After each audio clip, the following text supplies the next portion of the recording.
Muito obrigado, doutor André, assessor jurídico do CRES de São Paulo. E já agradeço o doutor André e agradeço o presidente José Augusto Viana Neto, o nosso querido Viana, né?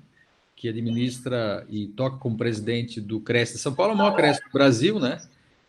E já parabenizo toda a diretoria do CRES, em nome do presidente Viana, e faço um destaque ao incrível e incomparável site que vocês têm na internet. Um site transparente, recheado de boas informações.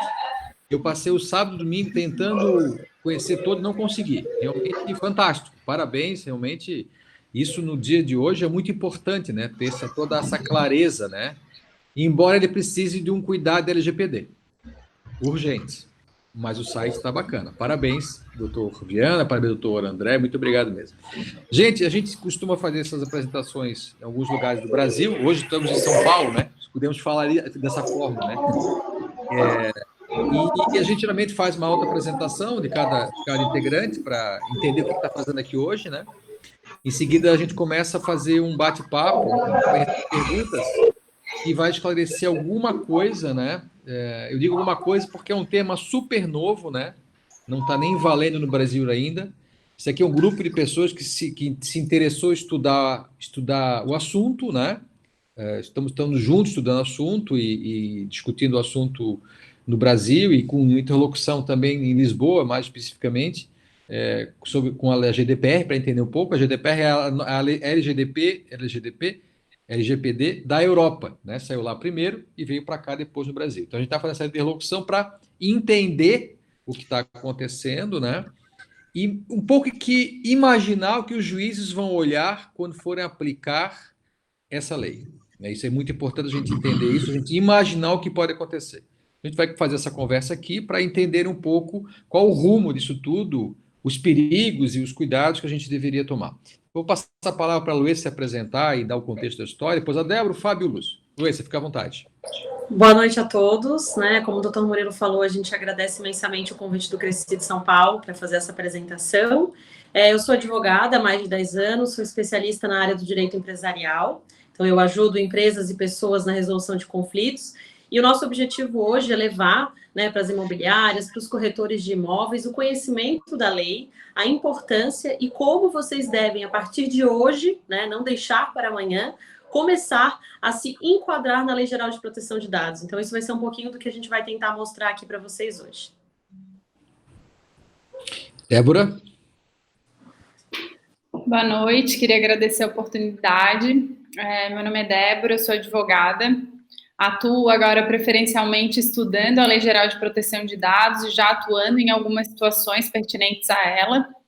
A ideia hoje aqui é a gente apresentar, como a doutora Luísa falou, a lei, trazer um pouco mais para o setor imobiliário, para os corretores, porque há mudanças significativas sim, né, e coisas que a gente já pode começar a fazer a partir de agora.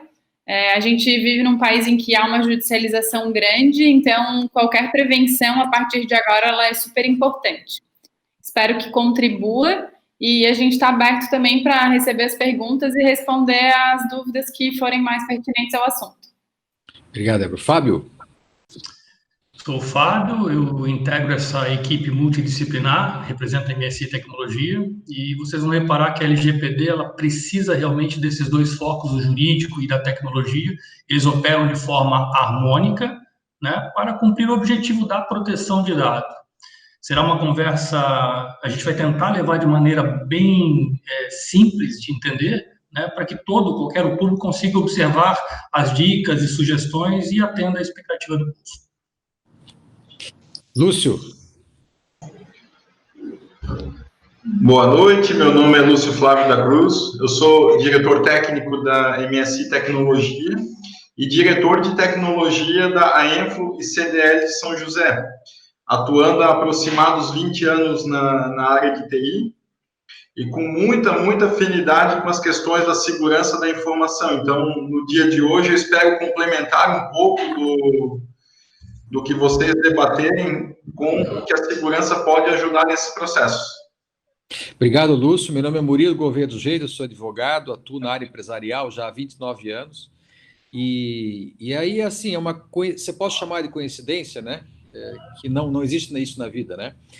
Nós fomos advogados do Secov de Florianópolis durante 17 anos e da Associação Brasileira do Mercado Imobiliário por mais ou menos 7 anos. Então, acabamos circulando no Brasil todo e nós participamos da criação do corretor associado, né? Isso lá, começamos lá em 2005, essa discussão, mudamos a lei dos corretores de imóveis, criamos ali um parágrafo no artigo 6º, criando o corretor associado, através de um deputado aqui de Santa Catarina, o Edinho Beis, que regularizou a situação dos corretores de imóveis em todo o Brasil.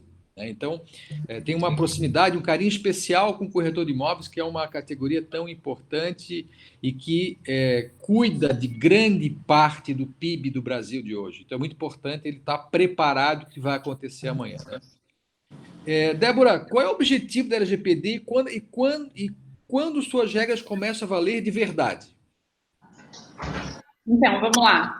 Eu sei que muita gente que está nos assistindo já conhece um pouco da Lei Geral de Proteção de Dados, porque é um assunto que está super em alta, e aí muita gente já conhece um pouco, mas eu vou explicar só um pouquinho para que quem não conheça possa passar a conhecer. A Lei Geral de Proteção de Dados, ela trata especificamente dos dados pessoais de pessoas físicas que são tratados para fins comerciais. Ou seja, ela veio para tratar os dados das pessoas que são pessoas físicas e que têm um fim mercantil. Então, se a pessoa trata um dado, o tratamento eu estou analisando como usa, né? Usa, coleta, guarda os dados. Isso está dentro da Lei Geral de Proteção de Dados. Aí muitas pessoas perguntam, e os dados das empresas? Os dados da empresa, como nome, CNPJ, endereço da empresa, não vai incluir. No entanto, o nome dos sócios, o endereço dos sócios. Então, acaba englobando muita coisa. O principal objetivo dela hoje é a proteção de fato, porque a gente vê que cada vez mais isso se torna mais perigoso, se torna mais latente na nossa sociedade, de fato, que a gente precisa proteger. A entrada em vigor dela era para ter sido agora em agosto de 2020. Isso já estava certo, era dado como certo. No entanto, tinha alguns grupos que já vinham fazendo um lobby para que isso fosse modificado. Veio a pandemia, saiu um projeto de lei que alterava a entrada em vigor das penalidades. Esse projeto de lei foi sancionado, então a gente tem as penalidades da Lei Geral de Proteção de Dados para agosto de 2021. O que são essas penalidades? Eu vou falar bem rapidinho. São penalidades que estão dentro da lei, que vão ser aplicadas pela autoridade nacional. Só para ver o quão atrasado a gente se encontra em relação a isso, essa autoridade nacional ela ainda nem foi instituída. Então, eu acho que o principal motivo de ela ter sido, as penalidades terem sido para o ano que vem é justamente essa. No entanto, a entrada em vigor da lei ela não tem uma data definida. Por quê? Foi sancionado a medida provisória 959, que trouxe a LGPD, quer dizer, que levou a LGPD para entrar em vigor em maio de 2021.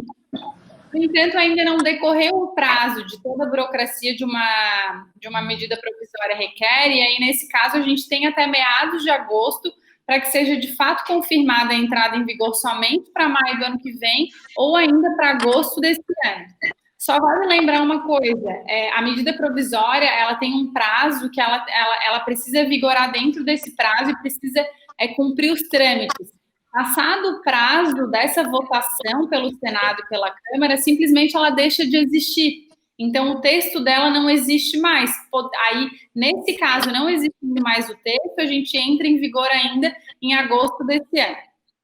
Qual que é o problema de entrar em vigor a lei esse ano e as penalidades só para o ano que vem? As pessoas e as empresas estão acreditando que essas penalidades é o único problema gerado pela Lei Geral de Proteção de Dados, quando, na verdade, se a gente tem uma lei entrando em vigor, a gente precisa se adequar a ela, independente das penalidades que vão ser aplicadas somente por uma autoridade nacional. Então, uma empresa que está fora da lei, no caso, não está enquadrada na Lei Geral de Proteção de Dados, ela já pode ter problemas, por exemplo, judiciais, né? Já pode ter problemas com os dados de pessoas que não são autorizadas, problemas de vazamento de dados levado para o judiciário. Então, essa minha explicação foi um pouco longa, mas é porque eu precisava contextualizar exatamente onde que a gente está nessa lei. e até chamar a atenção que a gente corre um grande risco de entrar em vigor daqui menos de 2 meses, que seria dia 16 de agosto. Obrigadão, Débora. Ô, Lúcio, com os acessos remotos a partir do home office, que é o que a gente está vivendo hoje, praticamente grande parte do Brasil, corremos muito risco com isso? Não só corremos muito risco, como muitas empresas não estão preparadas ainda para o trabalho de home office. O que acontece? A gente começa com a dispersão dos funcionários, né? Eles saem da empresa e vão trabalhar em suas casas. Em muitos casos, na ausência de estrutura, a empresa faz uma simples abertura de portas, o que deixa brechas grandes para invasão, para vírus, para sequestro de dados, né? Agravando esse cenário, muitos colaboradores são orientados a usar os seus equipamentos de casa, que nem sempre têm as proteções adequadas, não tem um antivírus, pode ter software inadequado instalado, pode estar contaminado, né? E no caso da área de imobiliária, a gente, por experiência de atendimento, a gente vê o fato de muitos corretores de imóveis serem associados à imobiliária, não colaborador. Então, pode acontecer desse corretor trabalhar de casa e prestar serviço para mais de uma imobiliária, que também é um problema técnico grande, assim. A gente tem risco com perda de informação, com vazamento, com essa questão de abertura de portas e acesso remoto não seguro, sequestro de informações, existem vírus que sequestram os dados e cobram pelo resgate posteriormente. Então, é execuível a questão do home office, porém, com cuidados, né? Não pode ser feita de qualquer maneira, Murilo. E como é que ela consegue fazer isso de maneira segura, Lúcio? A questão do home office, ele é um sub-item da segurança, né? Então, de maneira geral, antes de fornecer o home office, a gente tem que fazer algumas perguntas com relação à empresa, né?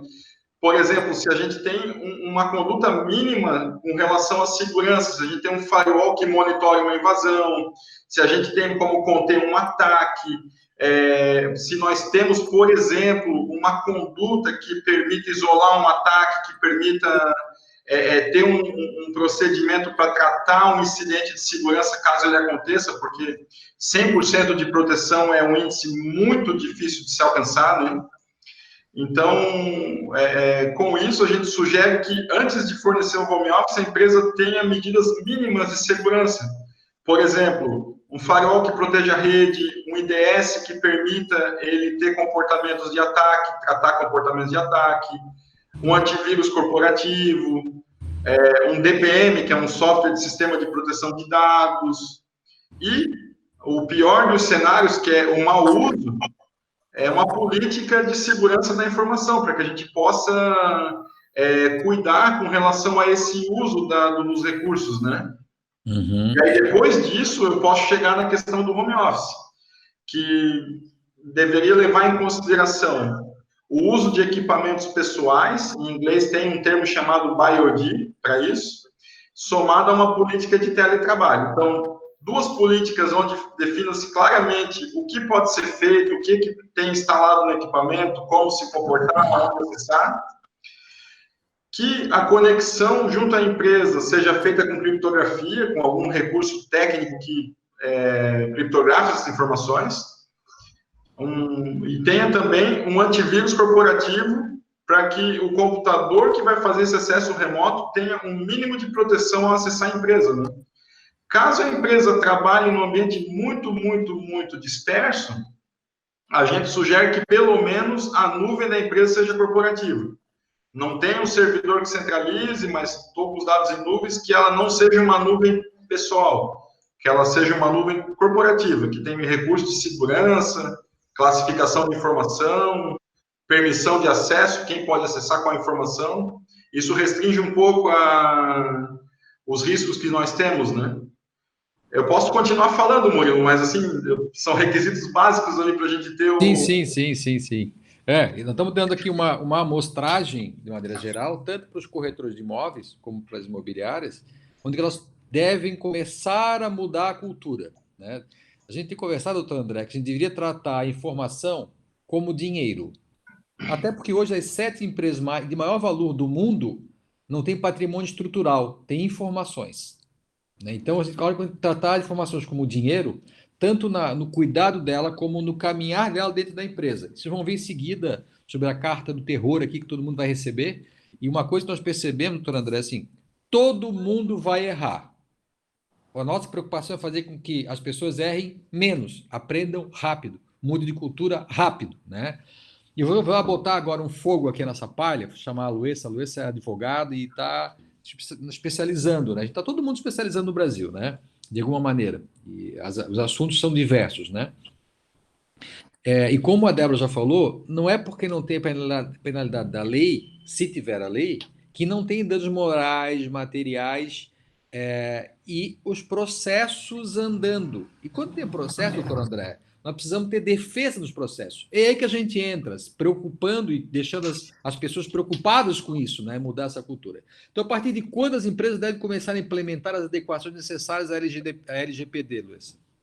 Bom, isso remete um pouco ao que a Débora falou, né? Porque a gente tem essa discussão de quando a lei vai entrar em vigor. E como eu fiz a abertura da minha apresentação, a minha dica para todos os empresários e todas as pessoas que lidam com dado é: comecem a adequação hoje, não deixem para amanhã. E por que eu falo isso e repito em diversas palestras que a gente dá sobre o assunto? Porque o enquadramento, né, a maturidade da empresa para a Lei Geral de Proteção de Dados, ela é uma questão complexa. Não é simplesmente pegar um pacote e instalar no seu computador. Você tem que fazer toda uma mudança de cultura dentro da sua empresa e o seu comportamento, né? Porque no Brasil a gente está muito acostumado a fazer qualquer tipo de compra e fornecer todos os nossos dados. E para que a gente está fornecendo esses dados? É necessário, por exemplo, o corretor, quando ele vai, né, agenciar algum imóvel, ele vai pegar as informações dos proprietários. Ele precisa realmente saber nome do pai, da mãe, idade, telefone, e-mail, quais dados realmente são fundamentais para viabilizar o negócio. E por que isso? Porque se você não vai utilizar os dados, não pegue eles. Por quê? Você vai ter que fazer o gerenciamento desses dados, você vai ter que ter um armazenamento desses dados, onde que eles estão disponíveis. Lembrando que a legislação ela vale tanto para documentos eletrônicos como documentos físicos. Então, aquela gaveta que fica lá no escritório, ela vai ter que ter uma proteção, ela vai ter que ter uma chave. Então, é toda uma mentalidade que tem que ser alterada, e principalmente porque os corretores costumam, muitas vezes, enviar e-mail marketing, com divulgação de imóveis que estão sendo divulgados, e a partir do momento que essa lei entrar em vigor, esse e-mail marketing ele vai ser permitido, porém, o usuário vai, né, o usuário que tem os dados, ele vai ter que autorizar esse envio. Então, assim, por que tem que ser começado hoje? Porque vamos supor que você é um corretor de imóveis e você tem uma e-list de 10 mil e-mails. A partir do momento que a lei entrar em vigor, você não vai poder mais enviar propaganda para esses 10 mil e-mails, sob pena, como a Débora falou, de ter enquadrado as penalidades. E mesmo com a lei não ainda, né, as penalidades vigentes, hoje a gente já tem legislação que resguarda, sim, os dados pessoais, como o Código de Defesa do Consumidor, a Constituição Federal. E como a Débora falou, o Brasil tem o perfil de judicialização. Então, quanto antes o mercado imobiliário, as imobiliárias, os corretores se enquadrarem, com certeza sairão à frente, porque a gente ainda corre o risco de essa legislação entrar em agosto, e mesmo que fique para o ano que vem, como eu expliquei, não é um trabalho de um dia, né? Às vezes são meses, porque você tem que enquadrar toda a empresa, seus funcionários. Então, realmente, não deixem para amanhã e comecem hoje a fazer a aplicação da Lei Geral de Proteção de Dados. A gente tem tentado conversar com brasileiros, juízes, e com pessoas, advogados, ex-juízes, ex-desembargadores que estão na Europa, né? Então, a multa para quem errar é uma multa, além de ser uma multa alta, tu tem a exposição da pessoa, a publicização do erro, que aí não tem preço, né? Tu expor aquela empresa, aquele corretor que usou seu mail list e de uma maneira equivocada, ou deixou esse mail list parado, né, no computador, com um pendrive aberto, com um arquivo aberto, alguém pegou esse mail list e mandou uma mala direta. O erro é dele que não tomou esse cuidado. Então, nossa preocupação também é diminuir esse erro e diminuir o valor da multa, que é isso que os juízes estão falando. Vai depender da quantidade de compliance, a quantidade do que tomaram de cuidado para não acontecer. É isso realmente que vai ser a forma de diminuir ou de aumentar o valor da multa. Ô, Fábio, seria possível exemplificar alguma adequação de processo no setor imobiliário em decorrência da LGPD? Então, Murilo, como DPO, a gente escuta tanto comentário, né? E o principal que eu escuto é: Fábio, eu vou ter que largar a tecnologia, então? Porque tudo que eu uso tecnologia mexe com privacidade.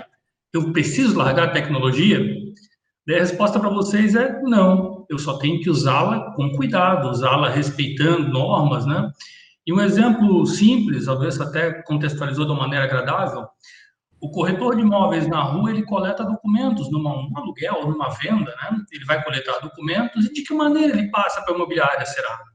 Será que ele tira foto no WhatsApp e manda isso, talvez, para a imobiliária? Isso é tecnologia, né? É tão bom usar essa tecnologia a nosso favor? Preciso parar, Fábio? O celular está na mão, é tão mais fácil. Talvez não. Daí o Lúcio colocou um ingrediente importante, uma nuvem privada. Isso também pode estar no celular.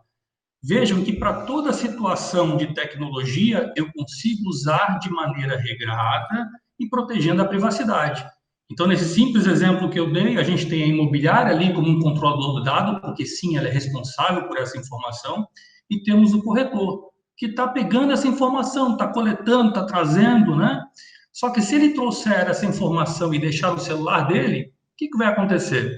Daqui a pouco um prospect pode dizer: olha, eu precisava que apagasse meu dado. Onde é que está esse dado? Se não está numa nuvem privada da empresa, está no celular do corretor. Notem a sutileza da situação. A informação não está na mão do controlador, ela está na mão do corretor, que é o operador da operação. Então, esse é um dos aspectos. Um outro ponto importante, pelo menos até onde eu sei, as imobiliárias costumam ter parcerias com empresas que fazem manutenção, coisas do tipo. Eu recebo esse dado da imobiliária. Olha, vai lá me trocar uma lâmpada, vai lá pintar no imóvel tal. Eu estou compartilhando essa informação com outra empresa. Eu tenho a devida autorização desse meu cliente para compartilhar essa informação? Esse é outro ponto que a privacidade ela é colocada em xeque. Existe maneira, Fábio, para controlar isso aí? Existe. Daí nossos amigos advogados aí sabem muito bem que a gente pode colocar regras entre o operador e o controlador de maneira a garantir a privacidade, né? Ou seja, exigir que o meu operador tenha os mesmos cuidados que eu tenho. Se eu quero ter privacidade, eu preciso estender isso também. A gente brinca até que hoje a gente tem no ramo jurídico a questão do advogado de porta de cadeia. Com a LGPD, a gente vai ter o advogado de porta de data center. Porque, literalmente, ele vai perguntar: onde é que está meu dado aí? Onde é que... Opa, só vou ter o dado. Está no WhatsApp, cara, não está numa nuvem privada. Então, preparem-se, né? Se vocês não têm o dado de maneira concentrada, com boas práticas, como passou o Lúcio, a gente corre, sim, o risco de um advogado: olha, a minha informação, onde é que está? Você guardou aonde? Será que esse data center que tu guarda tem algum tipo de garantias? E daí vem a segunda dica. Se querem usar de maneira profissional, tentem pegar uma nuvem privada que ofereça as garantias que vocês podem depois apresentar como prova em juízo, né? Olha, eu cuido do dado sim, meu data center ele oferece tais requisitos de segurança. E isso é importante, muito importante. Então, notem, como o Lúcio falou, a gente poderia discorrer sobre esse assunto de maneira bastante ampla, né? E até pegando o gancho da Andressa, da Débora, perdão, já que eu fiz toda essa mistura, mesmo não tendo a autoridade reguladora, ela pode, daqui a 1 ano, 2 anos, apenas prestar uma recomendação. Nenhuma multa ela pode prestar. Só que a gente já está com risco de penalidade a partir de agosto se entrar em vigor. Ponto. Simples assim. Então, nesse aspecto, vamos aguardar ou vamos tomar alguma medida?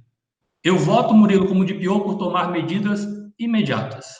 Hoje de manhã tivemos uma reunião, doutor André, numa entidade grande aqui de Santa Catarina, que congrega 35 mil empresas, 2 milhões de pessoas. Que eu sugeri para eles: o que a gente faz hoje, Murilo? Cria uma agenda semanal de conversa sobre o assunto. Não tem uma agenda semanal financeira? Segunda-feira, das 9 às 10? Então, das 10 às 10 e meia, tem uma reunião semanal sobre a LGPD. Pronto. O resto vai ser decorrência disso. Você vai falar sobre o assunto, vai trazer um especialista, vai fazer perguntas. Então, você começa a implementar. Mudar a cultura, é isso, fazer perguntas. Como é que está dentro da tua empresa a caminhada da informação, dos dados. O meu nome, o meu telefone, o meu CPF é meu. eu empresto para alguém usar para alguma coisa. Eu só vou emprestar para o André e ele vai ter que me dizer o que ele vai fazer com esse dado. Não, Murilo, eu vou pegar ele, vou fazer uma petição aqui e fazer uma ação de despejo. Só isso, mais nada.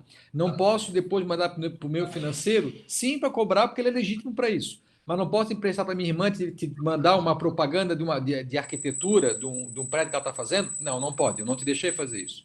A não ser que tu pergunte e eu dê por expressamente, pontualmente, que tu pode fazer.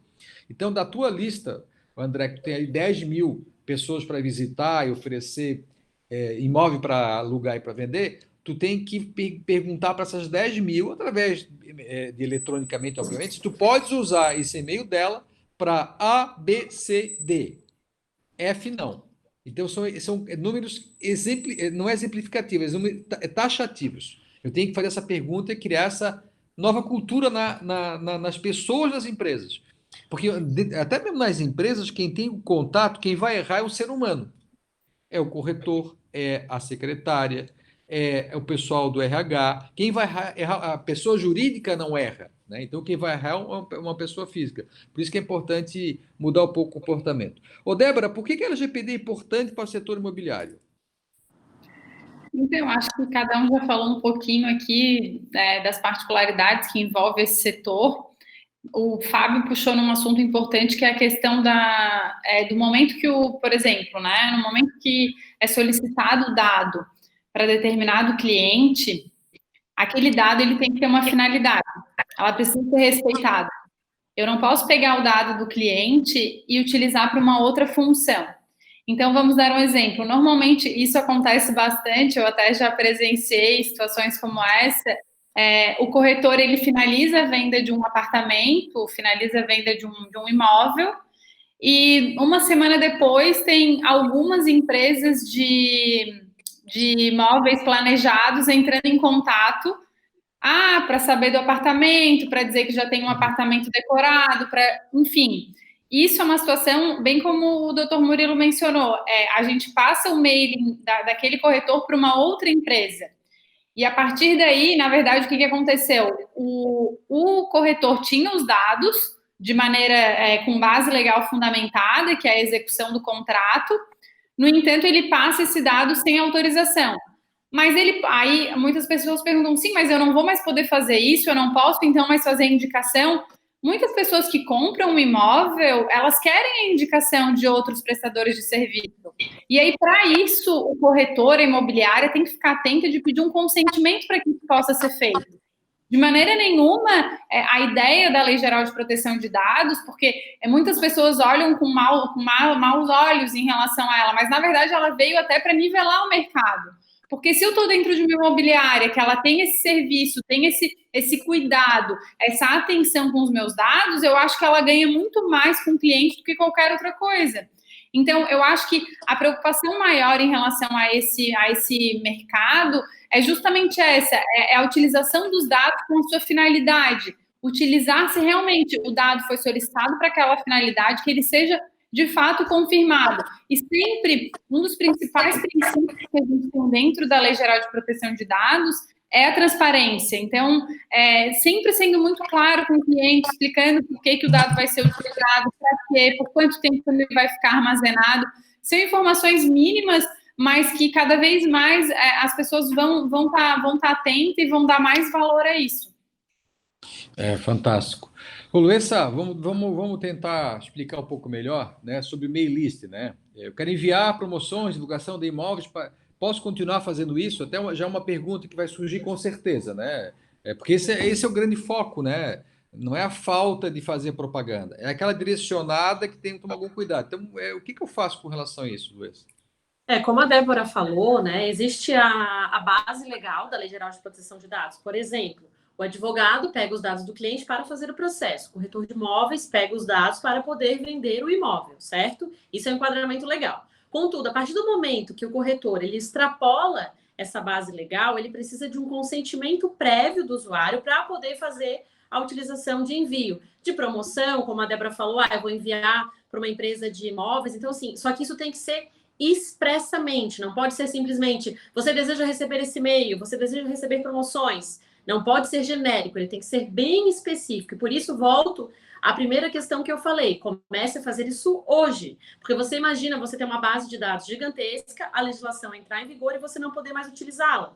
Então, por isso é importante. Como a Débora falou também, mas como é que eu vou... Muita gente se pergunta, né? Mas ninguém vai me dar autorização. Tudo depende da forma que você vai colocar isso para os seus clientes. A partir do momento que você disser, olha, eu quero sua utilização porque eu trabalho com a transparência, eu trabalho já me adequando à Lei Geral de Proteção de Dados, eu quero seu consentimento para ele enviar uma propaganda. Se você não desejar depois, claro, o usuário ele pode dar a permissão e depois revogar essa permissão e você não vai mais poder utilizar. Então, eu acho que tudo é com base, principalmente, o princípio da legislação que a Débora falou, da transparência e da forma que você coloca isso para o usuário, para o seu cliente. Então, assim, você vai sim, né, respondendo a pergunta, poder utilizar, mas você tem que pegar esse termo de consentimento expresso, elencando exatamente o que você vai fazer com o dado. Né? Então, isso é muito importante até para que você crie uma base de dados segura, uma base de dados transparente, que você possa fazer essa utilização. Isso vai ser um diferencial, né, Luísa? O corretor de imóveis que vai ter mais agilizado, mais moderno, vai ter um selo da LGPD. Né? Ele tá adequado à LGPD. Né? Esse selo, o que é? O comportamento dele. Né? É o formulário que ele pega, para que ele quer informação. Tem formulário que a gente preenche, às vezes, com o tipo sanguíneo, com o nome da mãe, do pai, dos filhos, onde é que mora, casa de praia. Muitas vezes ele não vai usar aquilo para nada, porque ele não parou para analisar o formulário que ele está acostumado a preencher. Né? Revisar o formulário, revisar a informação. Depois que pegar ela, o que faz com ela? Eu jogo na mesa secretária. De jeito nenhum. A LGPD ela exige, num exagero, ou não seria o ideal, né? Tirar os pendrives dos computadores. Colocar chave nas gavetas, nos armários. Mesas limpas lá de cima da mesa. Então, você vai ter que tratar a informação, os dados das pessoas, de novo, como se fosse dinheiro. Isso é importantíssimo, né? Débora, e quais possíveis penalidades aplicáveis para as empresas, enfim, para quem errar, né? Que não se adequa à LGPD? Então, a Lei Geral de Proteção de Dados, ela traz algumas penalidades. Eu vou tratar aqui da penalidade que é a financeira, vamos dizer assim, que pode chegar até 2% do faturamento anual de uma empresa, podendo chegar no limite de 50 milhões. Esse limite de 50 milhões é para cada penalidade. Então, se uma empresa incorre em várias penalidades, cada penalidade dessa pode chegar em até 2% do faturamento e até 50 milhões. Mas aí, muitas pessoas acham que esse tipo de penalidade vai atingir somente as empresas maiores. O que acontece? Essa autoridade, ela vai vir para, de fato, não só penalizar, ela vai vir para regulamentar. Então, ela pode notificar primeiramente a empresa, tentar entender o que aconteceu e talvez uma reincidência penalizar. No entanto, a gente tem outras penalidades, e uma delas o doutor Murilo até falou, que é a questão da publicização dessa decisão.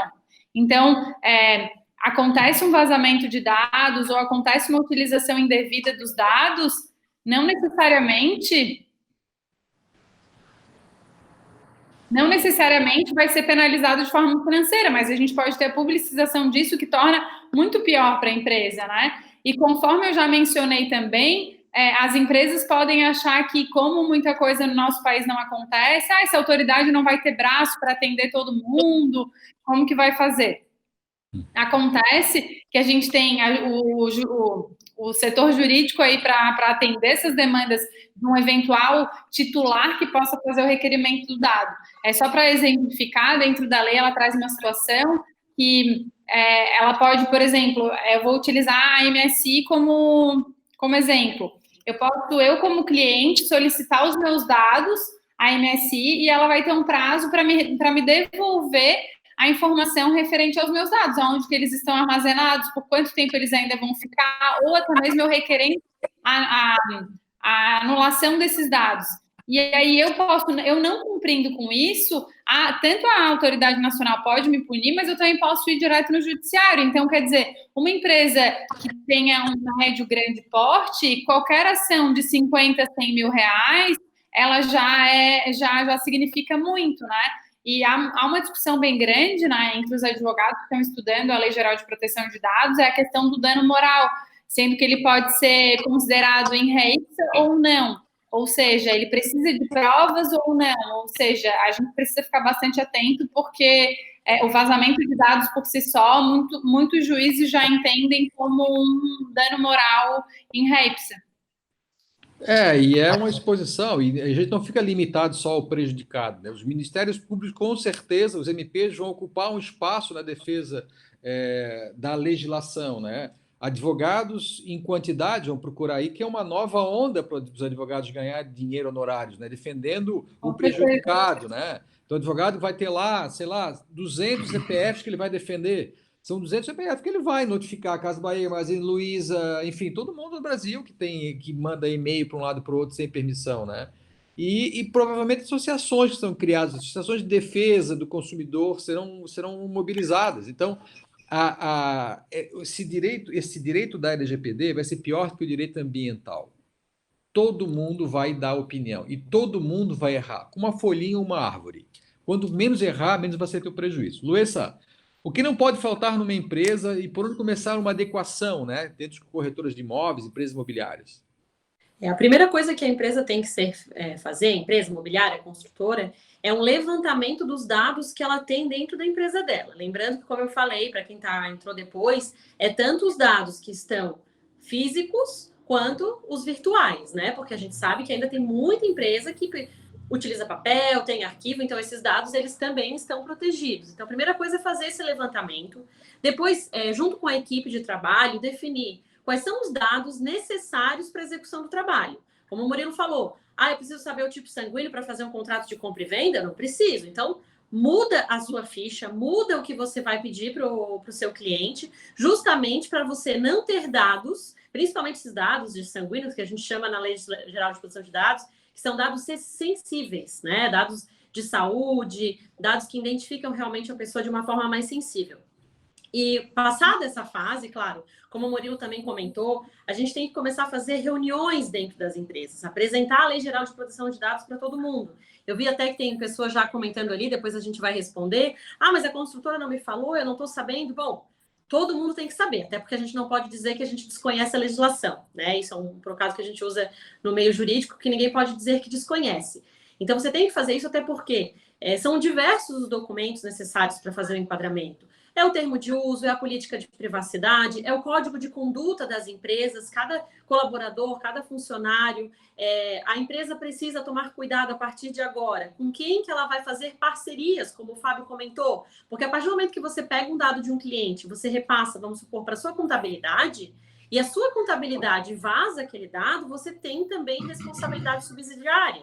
Então, assim, como vocês estão vendo, a gente está falando todos os palestrantes um pouquinho de cada questão, porque realmente é algo complexo. Não é algo difícil, não acho que é algo que veio para impedir negócios, muito pelo contrário, veio para dar segurança, né? Tanto que a União Europeia já está utilizando, nós estamos um pouco atrasados aqui no Brasil, mas e por isso a gente sempre fica falando em todas as apresentações, comecem a se enquadrar hoje, justamente para que vocês tenham um diferencial. A partir do momento que a lei entrar em vigor, como o Murilo disse, sim, vão ter erros, mas vocês vão munir o jurídico de vocês com provas. Não, olha, eu não fiz tudo que a lei disse, mas eu tinha que, olha, o meu servidor estava protegido, eu tinha uma chave de acesso na pasta principal que ninguém podia acessar, eu tinha um código de conduta, eu fiz todos os funcionários da minha empresa saberem desse código. Então, assim, tem diversas situações que podem ser feitas e devem começar a ser feitas agora.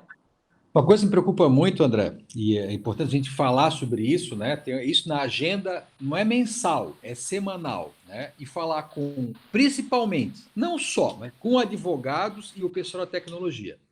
Advogado, porque eu estou vendo aí pessoas especialistas de LGPD, todo mundo no Brasil hoje é estudante, né? Especialista seremos daqui a 1 ano ou 2, né? E esse estudante, às vezes, não é advogado, não tem formação jurídica, não entende como é que o judiciário pode agir amanhã depois numa provável ação que uma probabilidade de 99%, porque todo mundo vai errar e tamanhos diferentes. Então, essa pessoa que interpreta como é que será a ação, quais são as provas que você pode se preparar, já ter prova pré-constituída, são os advogados, né? Fundamental está nesse processo, né, do debate semanal da tua empresa, dos corretores de imóveis. E a tecnologia, sem ela, não vai acontecer, porque o que é físico é fácil. Tu põe a gaveta, põe uma chave, o armário põe uma chave. Ponto. Tá, e a tecnologia? O que está no computador? Como é que tu segrega isso? Como é que tu hierarquiza isso? ou tu fala com os Lúcios, os Fábios da vida, né? Pessoas que entendem do assunto, você vai errar mais ainda. E você nem sabe que está errando. Você vai receber a ação, né? Ou a carta do terror, que é alguém pedindo os dados, não sabe nem onde é que ele está. Se tu não responde em 15 dias, tu é multado. 4 cartas, 4 vezes multa, né? Débora, quais as principais medidas a serem... Fala. Desculpa, mas aproveitando esse gancho, exatamente, nós temos algumas perguntas já aqui recebidas, exatamente falando sobre esses serviços de tecnologia que o senhor acabou de abordar, né? Por exemplo, nós temos aqui o Valdir Machado, que ele pergunta como que a lei de proteção de dados vai afetar a publicidade dos negócios imobiliários. E aí, aproveitando também essa pergunta, acho que a gente pode fazer um mix aqui, a Bruna Fachin também pergunta em relação aos e-mails, né? Como, por exemplo, o Google é um e-mail protegido, né? O Gmail, né, que é o e-mail do Google, ele é protegido, ela vai poder armazenar lá esses dados? Essa é a pergunta da Bruna Fachin Fonseca. Uhum. Bom, com relação aos mail lists, eu vou passar a palavra a Débora, só vou fazer aqui uma abordagem ainda. Você pode publicar as coisas na internet. Isso é uma coisa. A proibição não é isso. A proibição é tu enviar para alguém sem autorização dele as publicidades. Grupo de WhatsApp, e-mails, de qualquer forma, carta física também. Você não pode mandar. Como é que a pessoa achou o meu endereço? Tu recebe, de vez em quando, no teu correio, uma carta oferecendo, sei lá, um apartamento, um prédio, dinheiro para emprestar, cartão de crédito. Mas como é que o cara descobriu o meu endereço? Ele não podia ter aquilo. Então, esse é que é a proibição, né? Eu vou passar um pouquinho a palavra para a Débora, em seguida para o Lúcio, né? Como é que o que realmente é seguro, né? Seguro e viável de se comprar, né? Porque seguro, dependendo do que tu gastar, tu tem a segurança que tu quiser, né? Porque é viável. Débora, por favor. Então, aproveitando já no gancho do que a doutora Luísa mencionou sobre o mail list, de fato a gente precisa ter uma finalidade. Eu recebi uma dúvida de um colega empresário essa semana que falava sobre, eu vendo um produto e nisso eu pergunto se ele conhece alguém que está interessado naquele produto. Então, acontece isso bastante na questão dos imóveis, né? Tu conhece mais alguém que está querendo comprar um apartamento para que eu possa entrar em contato? Isso ainda não é um consentimento da pessoa. Foi um terceiro que deu o dado, mas ainda assim tu não tem o consentimento da pessoa para entrar em contato com ela, né? Então, eu acho que isso pode...